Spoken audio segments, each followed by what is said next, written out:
Mga kababayan, sa pagpatuloy pa rin ng ikasampung araw ng impeachment ng Vice President Sara Duterte, patuloy pa rin na nagsalita si Leila de Lima na hindi ka nais-nais kaya tuluyan ng binusalan ang bibig nito ni Presiding Officer Senator Judge Chis Escudero. At kung bakit, panoorin po natin ng taimtim ito.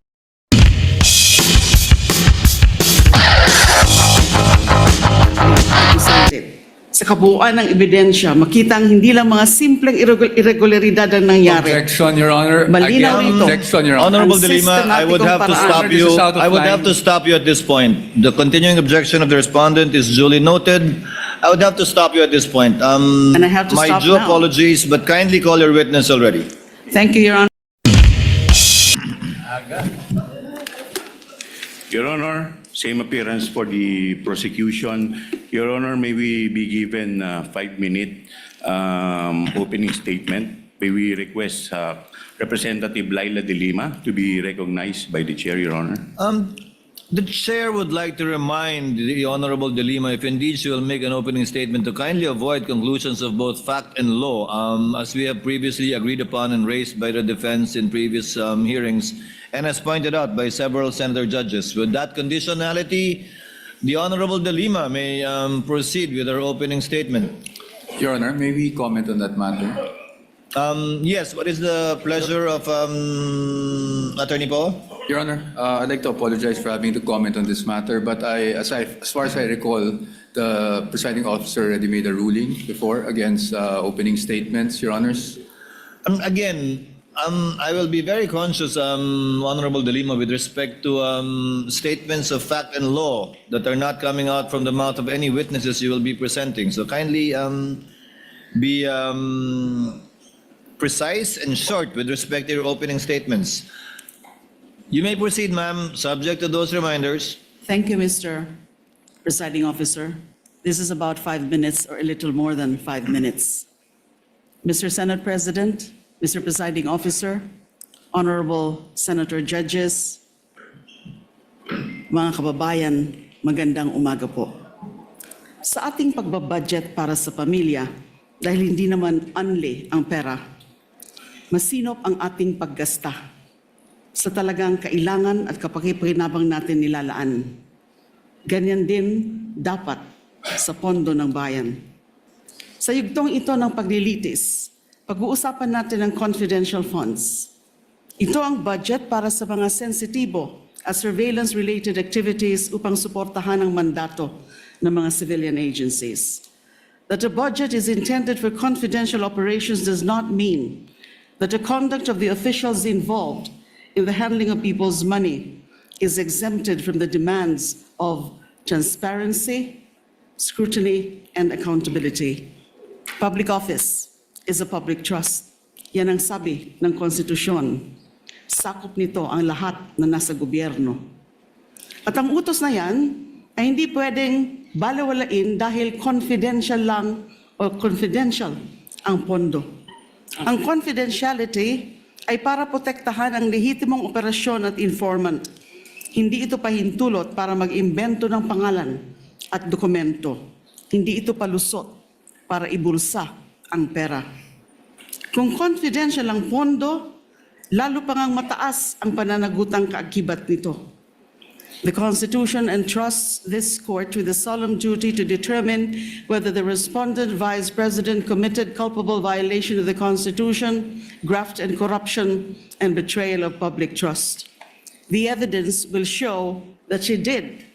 This case, Article 1, is about 612.5 million in confidential funds entrusted to VP Sara Duterte through the Office of the President and the Department of Education.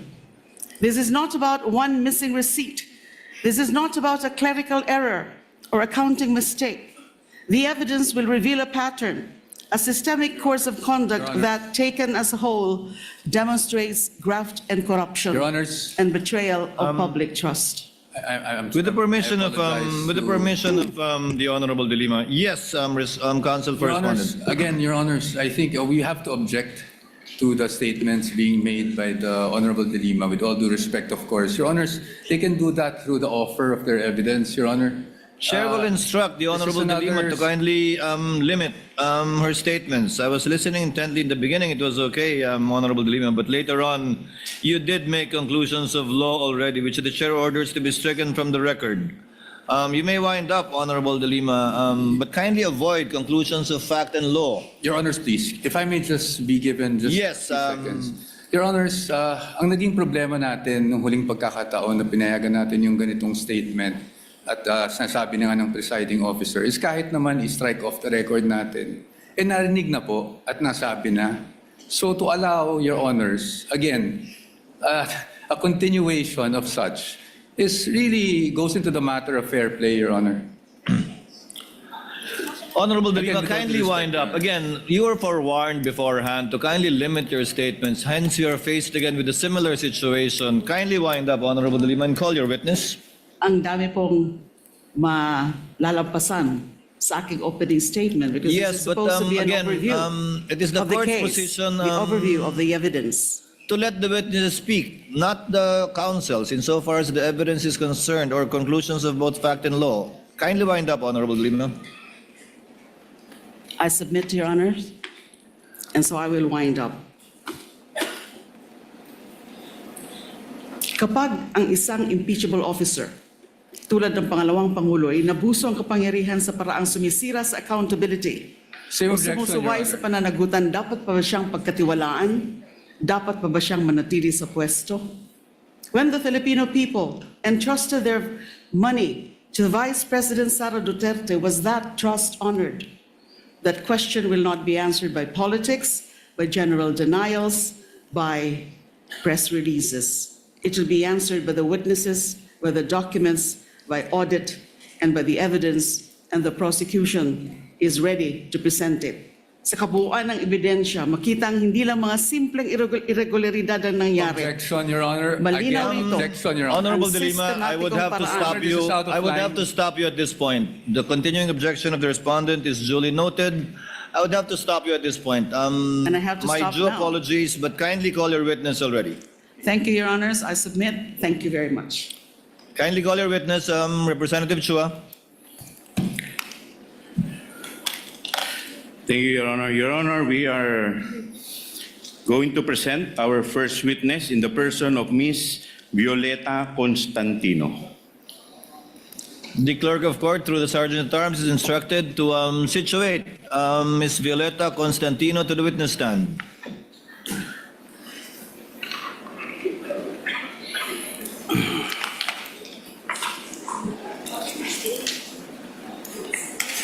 Kindly remain standing, ma'am. Clerk of court is directed to administer the oath to the witness. Please raise your right hand, ma'am. You, Violeta Constantino, do swear that the evidence you shall give in the case now pending between the Philippines and Vice President Sara Zimmerman Duterte shall be the truth, the whole truth, and nothing but the truth. So help you God. Kindly be seated, ma'am. May I proceed, Your Honor? You may proceed, counsel, Thank you, when Your you're Honor. ready. Your Honor, we are offering the testimony of Ms. Violeta Constantino to prove the following. Una, na si Ms. Constantino ay isang retiradong department manager ng Land Bank of the Philippines, Show Boulevard Branch from May 2017 to January 2024. Pangalawa,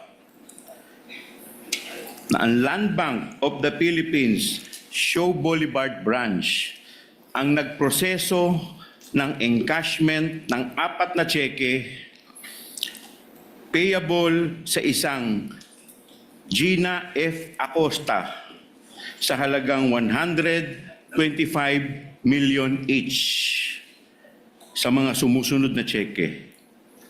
Una, Land Bank check number 0000244027 na may petsang December 20, 2022. Ikalawa, Land Bank check number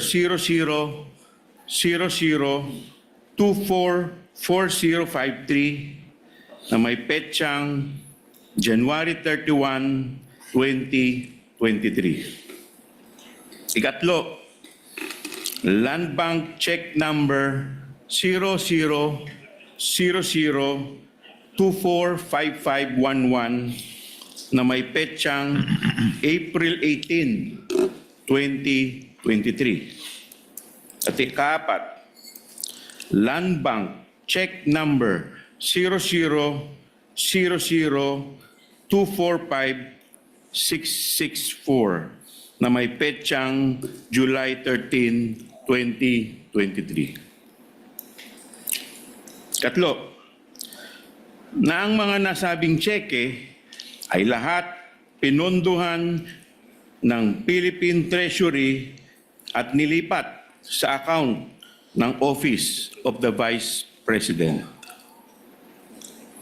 Kaapat, na ang apat na nasabing tseke ay personal na inengcash ng isang Miss Gina F. Acosta bilang SDO o Special Disbursing Officer ng Office of the Vice President noong December 20, 2022, February 6, 2023, April 25, 2023, at July 14, 2023. Ikalima, bilang Department Manager ng Land Bank, Show Boulevard Branch, si Ms. Constantino ay personal na nakasaksi at nag-oversee ng pag-encash at pagtanggap ng pera mula sa tseke ni Ms. Acosta. At ipanghuli, kaanim, iba pang mga bagay-bagay na may kinalaman dito sa impeachment case in relation to Article 1 on confidential funds and in relation to the aforementioned purposes, Your Honor. The Honorable Chua, For comment, Your Honor. before the comment, what is the third purpose for the offer again? Your Honor, that all were funded by the Philippine Treasury and drawn against the account of the Office of the Vice President. Thank you. Comment from the council for respondents? Subject to cross, Your Honor.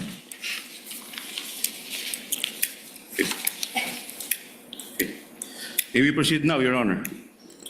You may proceed when you're ready. Okay. The witness. Handa na po ba kayo? Na-swear na ba? Swear na? Okay. Madam Witness, para lang tayo nag-uusap, kaya relax lang po kayo. Bilang preliminary matters, Madam Witness, pwede po ba, kami po ay interesado, ano po ang inyong pangalan at iba pang mga personal na detalye? Ako po si Violeta Constantino, a retired employee of the Land Bank of the Philippines. Okay. Sabi po ninyo, kayo ay retired employee ng Land Bank of the Philippines. Madam Witness, gaano po kayo katagal na nagtrabaho sa Land Bank of the Philippines bilang isang empleyado? Nagtrabaho po ako sa Land Bank for 32 years na po. Okay. So, bago po ang inyong retirement, ano po ang inyong naging posisyon sa Land Bank kung meron man? Ako po ang department manager po sa Land Bank Show Boulevard Branch. Okay, sabi ninyo, kayo ay isang department manager ng Land Bank Show Boulevard. Madam Witness, ano ba ang ibig sabihin ng department manager? Ang department manager po ay kagaya rin po ito ng isang branch manager ng isang bangko po. Okay, so parang branch manager din po. Ngayon, bilang department manager, Madam Witness, ang tanong ko po sa inyo, ano po ba ang inyong functions and responsibilities? Ang main function ko po as a branch manager, ako po ang nag-oversee sa lahat ng transactions po ng branch, particularly po sa opening ng accounts, deposits, encashments, withdrawals. Kasama na rin po dito yung pagmamarketing po and other administrative functions. Okay. Now, kanina, Madam Witness, sabi mo kayo ay department manager sa Show Boulevard Branch. Now, ang tanong ko po, kailan po kayo nagsimula maging department manager ng Show Boulevard Branch? Kailan hanggang kailan po? Kung maalala po ninyo. Nag-start po ako sa Land Bank Show Boulevard Branch noong May 2017 until po nung mag-retire ako noong January 2024. Okay. Now, Madam Witness, nandirito po ngayon kayo sa impeachment court. Ang tanong ko po sa inyo, bakit po kayo nandirito ngayong araw na to dito sa impeachment court kung alam po ninyo? Nandito po ako sa araw na ito dahil po naka-receive po ako ng subpoena from the Honorable Impeachment Court to testify po yung knowledge ko regarding po doon sa impeachment trial po ngayon ni VP Sara Duterte. Okay. Now, Madam Witness, ano naman po ang kinalaman ninyo sa impeachment trial ni VP Sara Duterte kung meron man po? Tungkol po ito sa 4 na cheque po ng OVP na in-encash po sa Land Bank Show Boulevard nung ako po ay branch manager. Okay. Ngayon, binanggit po ninyo 4 na cheque. Ano po itong 4 na cheque ang binabanggit po ninyo? Yung 4 na cheque po ito ay nakapangalan po kay Miss Gina F. Acosta na may amount pong 125 million each. Okay. Madam Witness, bakit naman po kayo pamilyar dito po sa 4 na cheque na binabanggit po ninyo? Familiar po ako dito kasi ako po yung nag-oversee ng encashment na to nung ako po ay branch manager po ng Show Boulevard Branch. Okay. Now, Madam Witness, kung ipakikita po sa inyo itong 4 na cheque na in-encash po ninyo sa Show Boulevard Branch,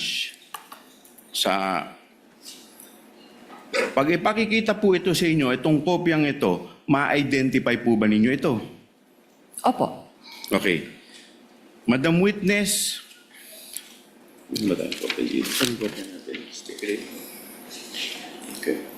Your Honor. Yes, Counsel for Respondent, Just Attorney Paul. if What is your pleasure? Counsel is okay with just to expedite the proceedings, Your Honor, we are willing to stipulate that the witness has the ability to identify these checks.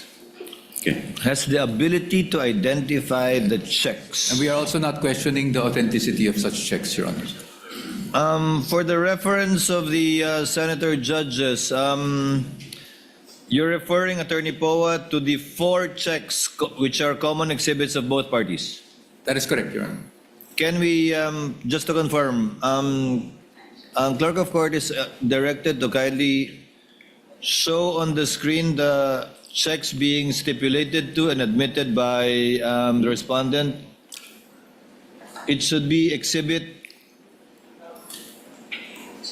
P128 to P128A1 for the prosecution and exhibit D1130 and D1130 OVP1. Is that it? That is correct, Your Honor. So this is one of the checks. Yes, Your Honor. Kindly also show the other exhibits that the respondent is stipulating to so that the senator judges can catch up.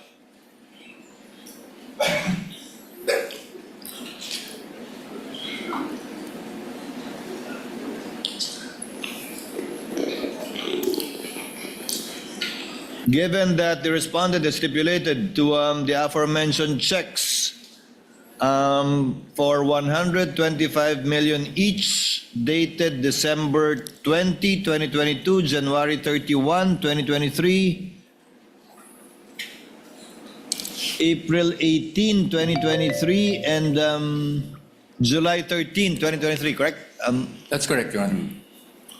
Will you also stipulate, Counsel for Respondent, that these checks were encashed as well? Yes, Your Honor. And that these checks were from the Treasury of the Philippines, and the payee was Gina Acosta, Your Honor. So that these checks are authentic, that these checks were encashed by Gina Acosta, that these checks cover the face value of 125 million each, encashed on the dates mentioned by the respondent, and that it was encashed by Gina Acosta As SDO, Your Honor. as SDO. Given that the counsel for respondent has stipulated and so admitted these facts, counsel from the panel of prosecutors, kindly proceed with the other items given the stipulation by the counsel for respondent. There's no need for Thank this you, Your witness to Honor. testify in these matters anymore. Thank you, counsel Okay, for thank you, Your respondent. Honor. Your Honor, Madam Witness, dahil po yung harap ng cheque ay inadmit na po ng ating defense, pupunta po tayo dun sa baba. Meron po ako nakikita dito sa screen na image na nakalagay po sa baba at ito po ay asan ba yung ano natin? Ano mas? Ito po ay nakamarka bilang exhibit P-Roman numeral 1-28-A-1. Madam Witness, ano po itong imahe na nakikita po natin sa baba? Kung alam po ninyo. Sir, pwede po ba akong makahingi ng copy? Okay. Medyo malayo. Your Honor, may we request... Assisting counsel is authorized to approach the witness as well as assisting counsel from the respondent. Okay, Your Honor, my assisting counsel, Attorney Cristina Pasicolan, will approach the witness, Your Honor.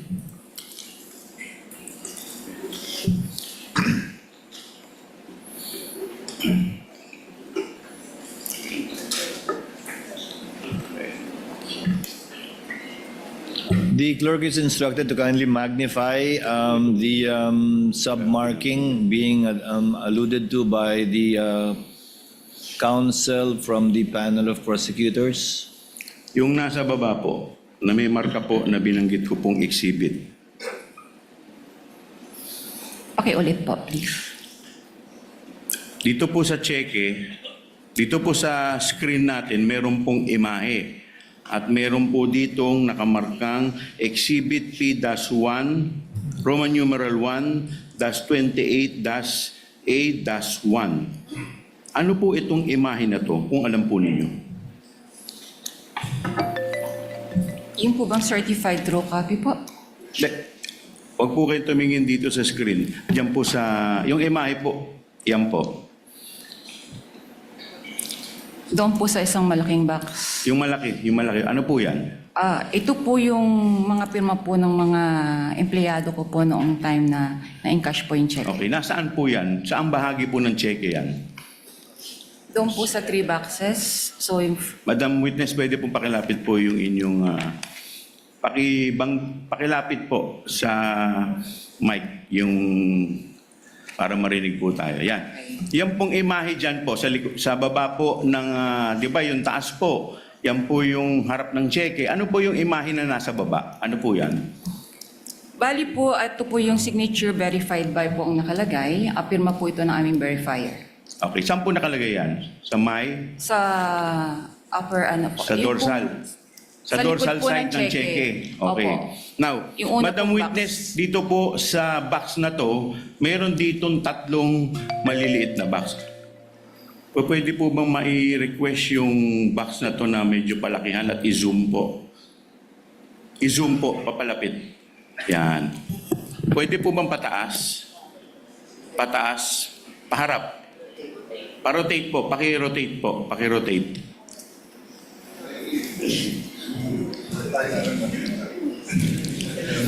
Medyo mahirap pong tignan. Pwede po bang paki-rotate sa tech? Okay. Hindi pwede? Ay, hindi pwede. Okay. Madam Witness, hindi daw po pwede. Now, Madam Witness, dito po, ayun. Okay. Now, Madam Witness, dito po sa box na malaking to, meron po ditong 3 box na napansin ko. Doon po sa bandang kaliwa, na unang box, may nakalagay po dito, signature verified by.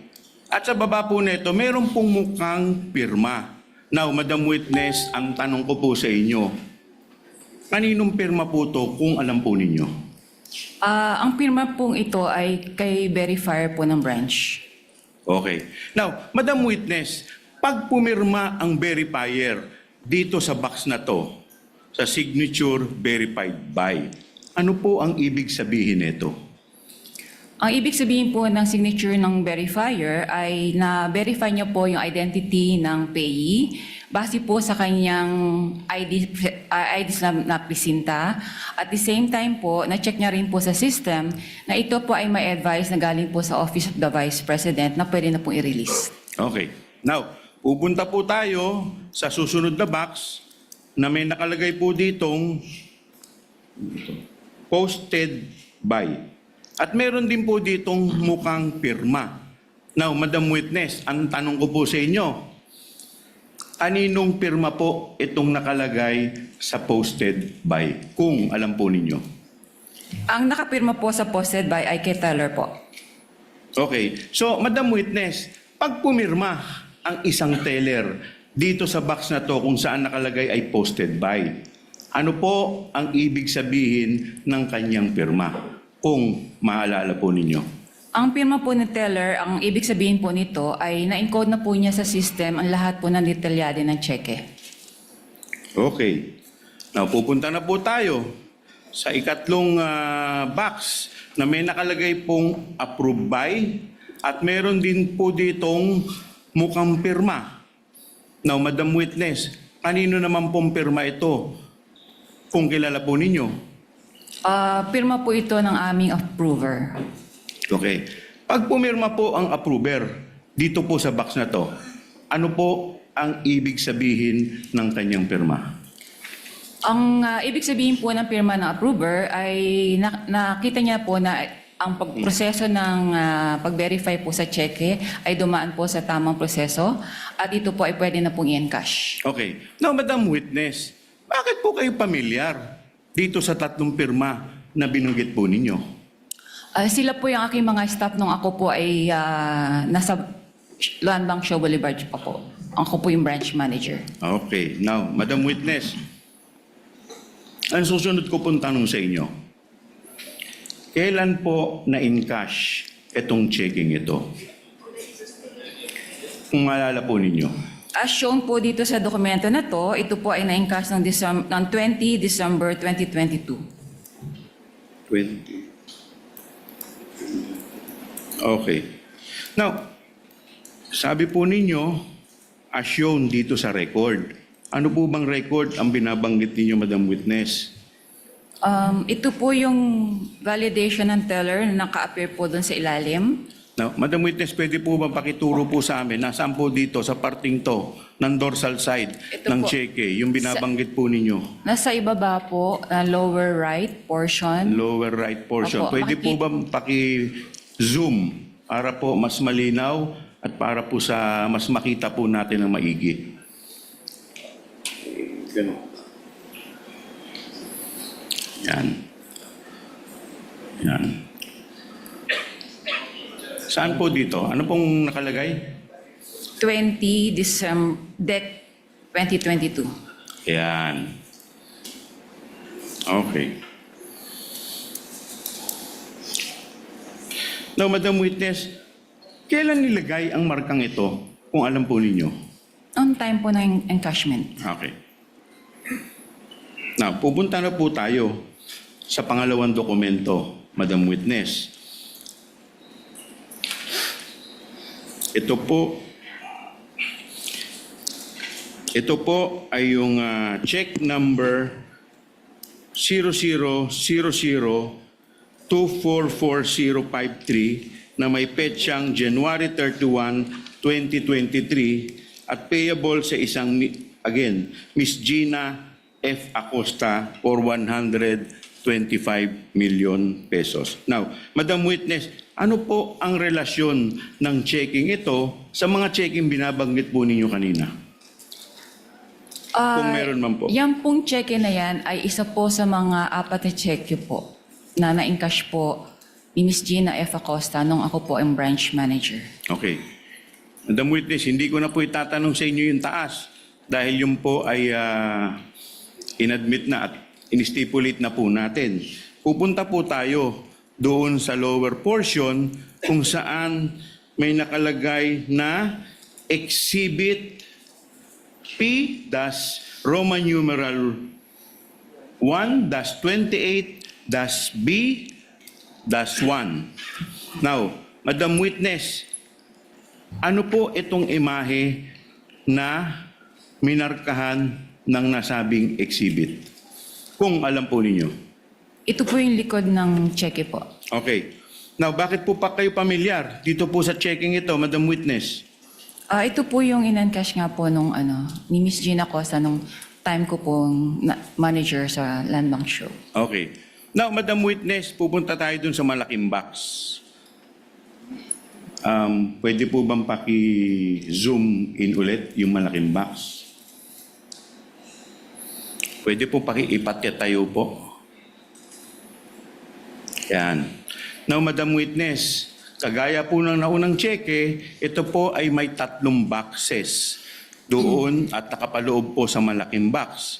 Doon sa kaliwa, may nakalagay po dito, signature verified by, at meron din pong mukhang pirma. Now, Madam Witness, kaninong pirma po to? Kung maalala po ninyo at kung kilala po ninyo. Gaya po ng sabi ko kanina, ang nakapirma po sa signature verified by ang verifier po ng branch. Okay. Now, Madam Witness, doon naman po sa gitna, meron din po ditong pirma na posted by. Kaninong pirma po to? Kung maalala po ninyo at kung kilala po ninyo. Sa posted by po, si teller po. Okay. Doon naman po sa parting nakalagay approved by. Kanino naman pong pirma ito kung alam po at kung kilala po ninyo? Pirma po yung approver, akin po yung initial signature. Pirma po ninyo. Okay. Now, Madam Witness, bakit po kayo pamilyar dun sa unang 2 pirma na binabanggit po ninyo? Mga staff ko po siya nung ako po ay branch manager po nung Show Boulevard branch at nawi-witness ko rin po yung mga pirma nila sa iba pang mga bank documents.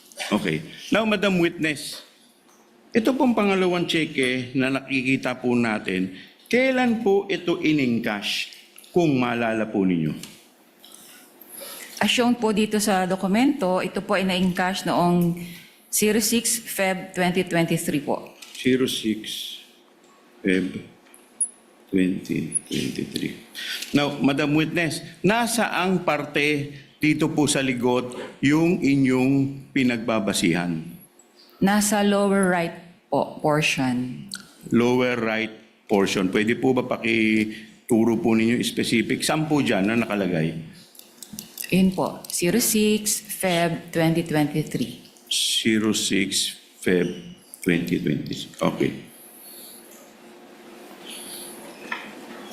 Now, Madam Witness, kailan po inilagay ang markang to kung alam po ninyo? Nung araw po ng encashment po niya.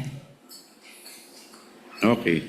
Now, Madam Witness, pupunta na po tayo sa ikatlong cheque. With the permission of the Honorable Chua, Attorney Poa, is this part of what you stipulated or no? Actually, The verifier's signature, the teller's signature, the approver's signature, as well as the date of encashment. To be candid, Your Honor, it wasn't part, but right now we are willing to stipulate the same. Okay. So, if you're willing to stipulate, let the presiding officer state it for the record that the signature underneath the on the dorsal side of the check with number 000024, kindly show it to the screen, 245511 in the amount of 125 million pesos with the payee as Gina F. Acosta, dated April 18, 2023, that the signatures of the verifier, the teller, and the approver are all authentic and genuine, and that these were made in the course of their ordinary performance of duties. And the date of encashment is April 25, 2023, correct? That's correct, Your Honor. And insofar as Land Bank check number 000024, kindly show it to the screen, 5664, payable to Gina F. Acosta in the amount of 125 million, dated July 13, 2023. The signature of the verifier, teller, and approver on the dorsal side are also all authentic and were signed in the course of the performance of their ordinary duties, and that the date of encashment is July 14, 2023, correct? Stipulate, Your Honor. So stipulated, counsel from the panel of prosecutors, the Honorable Chua. Given the stipulation, these are now deemed admissions for the information of the senator judges, and no proof or testimony is necessary to be presented by the panel of prosecutors. You may proceed, Honorable Chua. Okay, with that, Your Honor, we would like to manifest that and state for the record, Your Honor, that the dorsal portion of the said checks were marked, Your Honor, as our Exhibit P, that's Roman numeral 1, that's 28, that's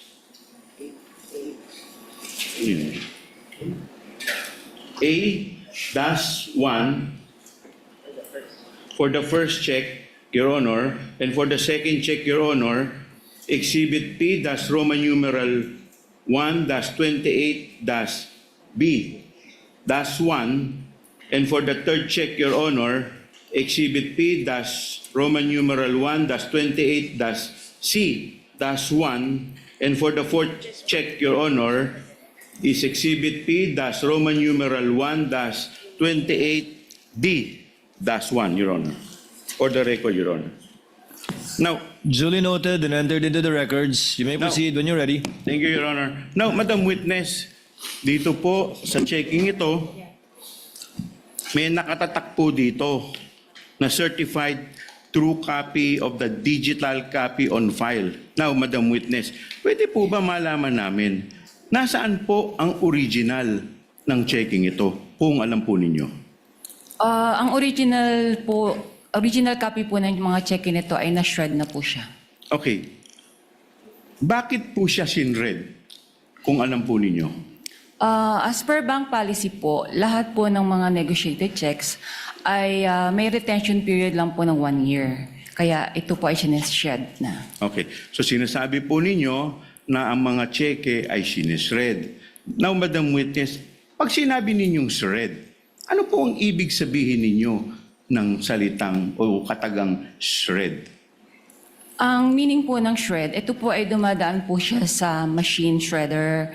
So, napipira-piraso na po siya ng maliliit. Okay. Now, Madam Witness, sabi ninyo yung physical copy ng mga checking ito ay na-shred na. Ngayon, ano ang relasyon nitong digital copies na ito sa mga cheque na galing sa land bank na binabanggit mong cheque? Ano po ang relasyon? Yes, Ito ano po po? yung mga cheque po na na-encash po nga ni Miss Gina Acosta. Okay. Now, Madam Witness, pupunta po tayo sa proseso ng encashment ng 4 na cheque. Okay. Now, Madam Witness, ano ang proseso ng encashment dito po sa 4 na checking ito? Kung maalala po ninyo. Ang process po na encashment namin, particularly ito pong transaction na to, ay malaki po yung amount involved. So meron pong tumatawag sa amin from cash division po ng OVP a day or two prior po doon sa encashment na Okay. Sige po, tuloy po ninyo. meron po silang for encashment nga po na 125 million. Okay. Now, Madam Witness, binanggit ninyo meron sa inyong tumatawag from the cash department ng OVP. Now, Madam Witness, ang tanong ko po, sino po ang tumatawag sa inyo from the cash department ng OVP? Kung maalala lang po ninyo. Yung sa cash division po yan ng OVP, si Miss Queenie Masangkay po. Queenie Masangkay.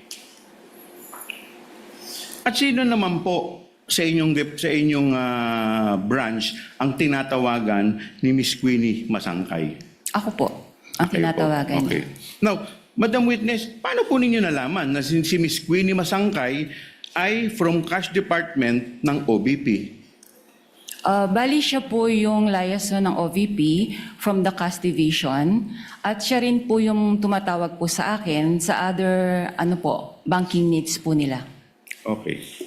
So, Madam Witness, kanina binanggit ninyo na kaya tumatawag sa inyo si Miss Queenie Masangkay para i-advise kayo A day or two prior? Opo. Bakit po kailangan kayong i-advise a day or two prior sa encashment? Bali, meron po kasing cash involved limit lang po ang branch. So wala po kaming any given day na amount po for that much po. Kaya kailangan po namin itong mag-request po sa aming cash center for assistance. Okay. Now, Madam Witness, ang tanong ko po sa inyo, pagkatapos po kayong tawagan ni Miss Queenie Masangkay, ano na po ang susunod na mangyayari kung meron man po? Bali po, kino-communicate ko po sa aming branch cashier na meron pong ganitong cash requirement po ang Office of the Vice President. At the same time po, para po maka-coordinate po siya sa aming cash center for the cash transfer po. So pagkatapos po, mag-request o ma-coordinate ng inyong cashier, ano na po ang susunod na mangyayari kung meron man po? Bali po, pagdating na ng cash na ito, tinatawagan ko po si Miss Queenie Masangkay po na available na po yung cash sa branch. Okay. So pagkatapos po ninyong tawagan, si Miss Queenie Masangkay, ano na po ang susunod pang mangyayari kung meron man po? Bali, pumupunta na po si Miss Gina Costa at si Mr. Ortonio po sa branch para po mag-encash. Okay. Ngayon, binanggit po ninyo ang isang pangalang Miss Gina Costa at Mr. Ortonio.